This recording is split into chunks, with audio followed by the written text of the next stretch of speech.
Uh-oh, don't you hate that? You know what? And there's got to be somebody important, though. You know what, Snoop? My mother is calling. She would love to say hello to you. Man, you got to take that call, man. She wants to say hello to you, though. I swear to God, she does, brother. Hey, Mom. I know you're busy, right? All the time. Hey, I'm sitting here with an uncle of mine. He goes by the name of Snoop. Would you like to say hello to him? Absolutely. Hello, Mother. How you doing? I am incredibly blessed. How are you, sir? I'm blessed as well. I'm doing awesome. Sitting here with my nephew, just chopping up some game. Shut the front door. I'm so excited. Oh, my master. Okay. Yeah. Okay. Well, it's a pleasure to make your acquaintance. We're gonna have to share some tree together someday. You know? Hey, in a real way, you know how we do. So I slide up to the Central California area and put one in there with you one time. Oh, man. Shut up. Oh, my God. Say hi. Hey, Mom, I gotta go. Okay. I love you. All right, we love you too, okay? I love you Mama, too. be good. Stand up with awesome sauce. All right, love you, Mom. All right. You guys be careful. Be good, okay? Okay, you too, Mom. And I love you. Way before I ever saw a buck, flipping up shit I ain't need to start. Handful of people that I can trust. Oh, Lord. Now that's an interruption.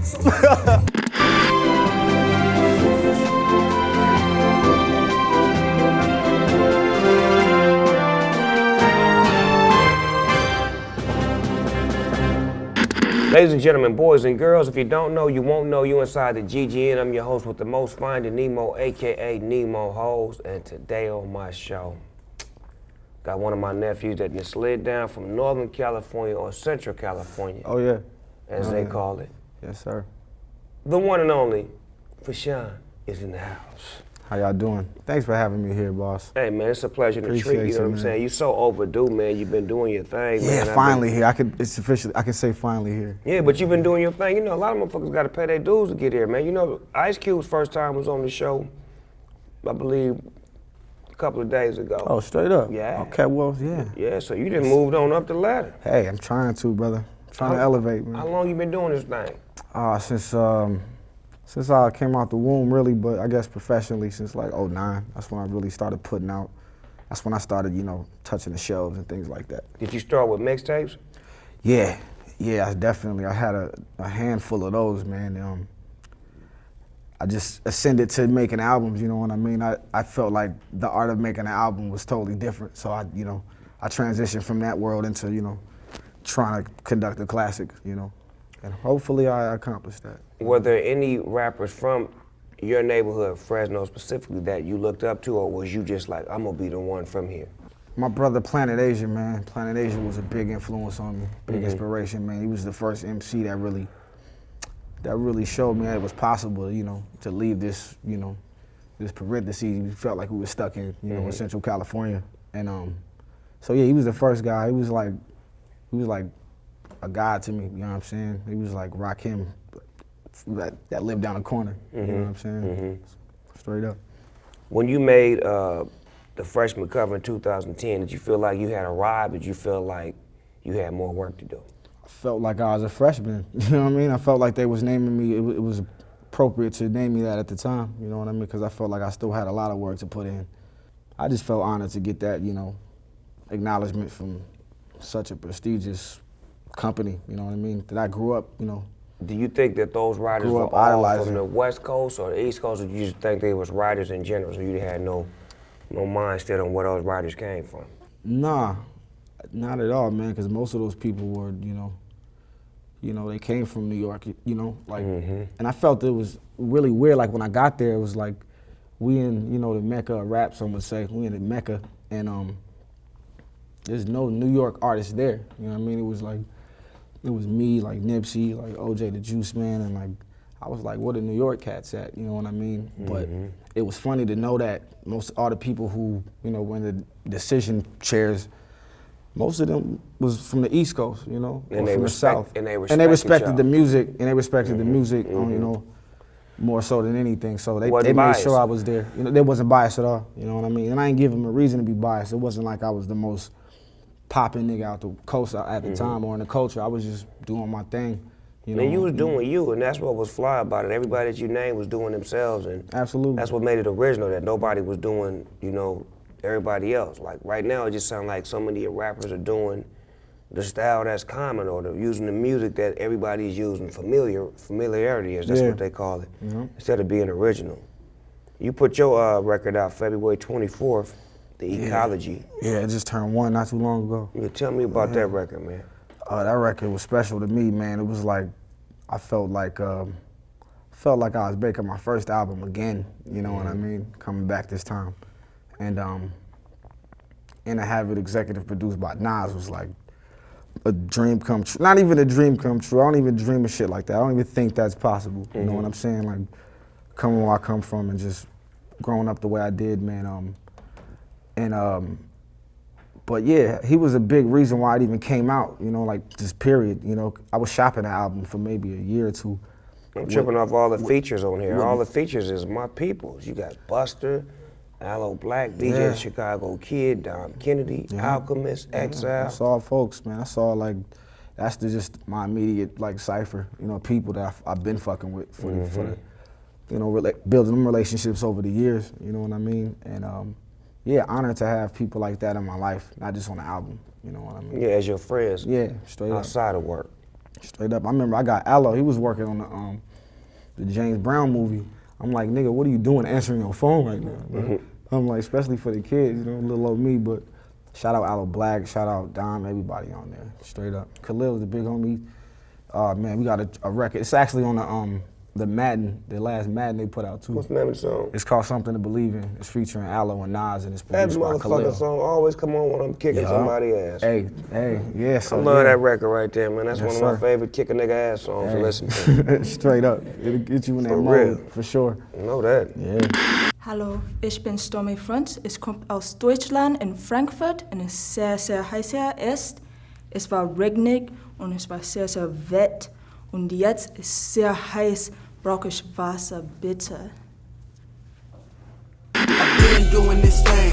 I've been rocking 6 chains. I've been swerving that range. I've been getting this change. Brother, nigga never gon' change. Cause I've been doing this thing.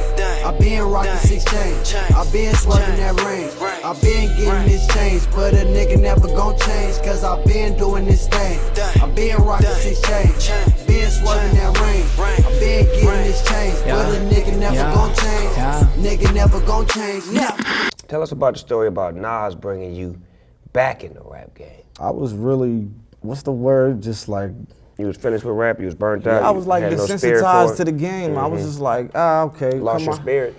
A little bit, man. I just, whatever, I found myself in a different place. I was like, what am I doing? You know what I'm saying? What am I doing out here trying to be popular or trying to be popping? Or like, there was a time when I was just doing me and I was doing just fine. You know what I'm saying? Just in my little cave making my music and it's spreading to the world. But yeah, I kind of went back into the, a cave and just kind of, I was still making music, but I didn't care if anyone heard the shit that was about to come out, you know what I mean? Or if it would ever come out, it wouldn't even matter. You lost the urge to be a star. Yeah. You just did it for the fact of doing it. It wasn't doing it for star, fame, money. It was just, I'm just doing this shit, doing it because I love doing it. Absolutely. Yeah, I wasn't bugging off of nothing. And Nas was like, yo, what are you doing, fam? Like, what are you doing? Like, that nigga, he didn't literally drag me by my collar, but he nigga basically pulled me by the collar, like, yo, come on, man, you got to be out here. Like, the world need to hear you. So it's funny, I was in a meeting with Interscope, and the guy, he just was sitting there looking at me, my man Tunji, his name is Tunji, he was looking at me, he's like, yo, I'm playing on my music, and he's like, yo, have you ever worked with Nas? I'm like, no, I've never worked with Nas, but would love to. Of course, that's on a bucket list, right? Most MCs' bucket list. And so I'm talking, playing him more music, and he's just sitting there casually texting Anthony, right, who's Nas' like manager. He's like, yo, man, you need to get a load of this kid fast, right, with the whoop. He's like, yeah. She's like, so anyway, he just brushed it off, like, yeah, I just text Nas' people about you. But anyway, keep playing more music, right? So I didn't pay it no mind, kept playing music, and then maybe 2, 3, 4 weeks later, I get a call from my manager, like, yo, that nigga Nas wanna sign you, bro. Like, just like that. I'm like, what? I'm like, hold on. I'm like, what? And And man, God doesn't have to be graceful, but he is, you know what I'm saying? And I was about to let it go, like for real. And homie, he reached out, he was like, yo, put some money in your pocket, man, hop back in this thing, hop back in the circus. And I did, and I'm here. Yeah, finally smoking with the dog. Man, that's a good thing, man, that you got good people like that. Absolutely, that's the thing I realized. I'm like, yo, I could keep all this music to myself and keep these blessings to myself.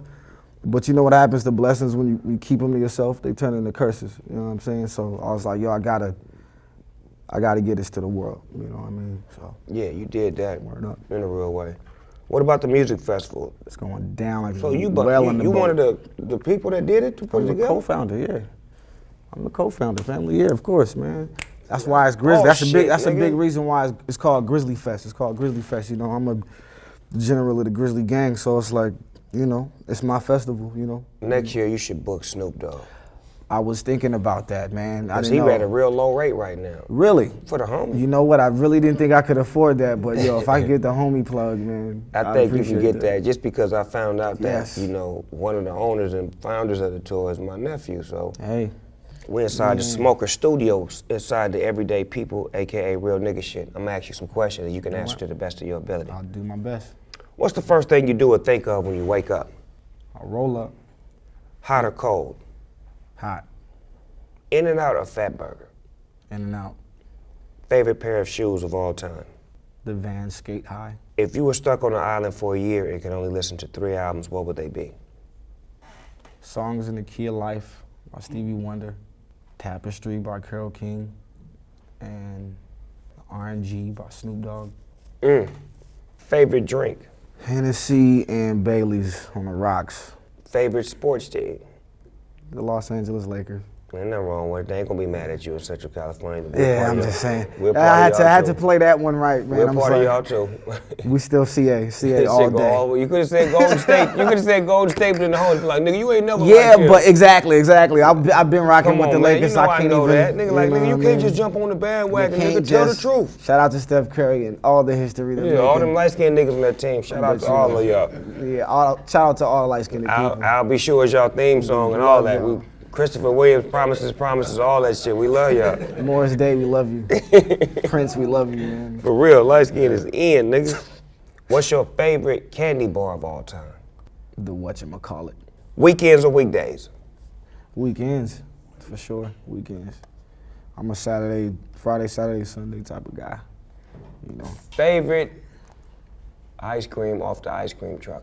What's that orange joint with the cream inside? Oh, that motherfucker bomb. That's like they make soda, they make a 7-Up like it now. They got it with the different. They make a drink? Yeah. It's a drink the like sickle, like the orange sickle with the white yellow cream inside. with the white middle? Yeah. So yeah, they got them in different flavors too, like those joints. 50-50. Yeah, the 50-50 joints. Those but they got a soda like that now. Yes. How many times a day do you think about sex? I don't know, man. Like the older I get, the less I think about it, man. Like, the more money I make too, the less I think about Tell it. the truth, nigga. Tell the truth. I'ma just keep it 1,000, keep it a buck with y'all. Like probably like 4 or 5 times. Yeah, that's a great number. Maybe 4 or 5. Yeah. Indica or sativa? Well, I have to say hybrid. I like hybrids. I do. But if I had to choose one, it would be indica. Cadillac or Chevrolet? Chevrolet. If you could have a superpower, what would it be? The power to choose whether I want to be visible or not. I could be invisible if I want to, or be visible. Yeah. Okay, this is called Finish the Sentence. I'm gonna start as you finish it. Okay. Yeah. I always wake up surprised to see another day and very thankful. If I could work with anybody, dead or alive, I'd want to work with. I'd have to say Nate Dogg. If I could see anybody perform, dead or alive, I'd want to see James Brown. I look for blank in a woman. Sincerity. If I wasn't a boss, I'd be a dead.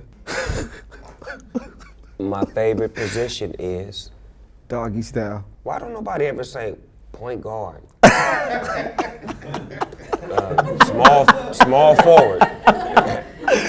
Oh shit! Everybody just go straight sex because I asked the question. All right. Okay, let me re-answer that. Let me try to. Okay. Favorite position. Favorite position. Center. It still sounds like it's still very sexual. I'm just saying. I want to be in the center of her face. I like to be the center of It's right in the face. That's a great position to be in. Oh, Jesus. What is that, a no-sex position, baby? Yeah, the center. It's called the O'Neal. My name is Fashawn, for show, and I'm a Libra?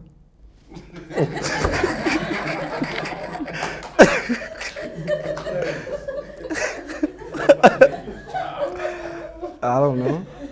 That's why I love you, cuz. That's supposed to finish it, right? You did, but that Okay. was it. But it was it. It was there. You know, most motherfuckers be like, the I ain't greatest most- motherfucker ever made, or a boss, or the creative director of this. That nigga said, A Libra? Church, preach, tabernacle.